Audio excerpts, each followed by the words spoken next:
আসসালামু আলাইকুম। আশা করি সবাই ভালো আছেন।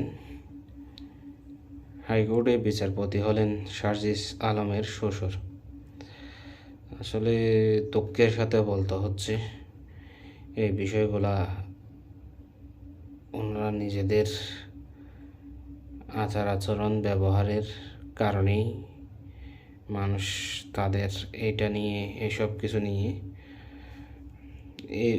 এইভাবে বিতর্কিত শুরু করেছেন। ওনারা জুলাই আগস্টের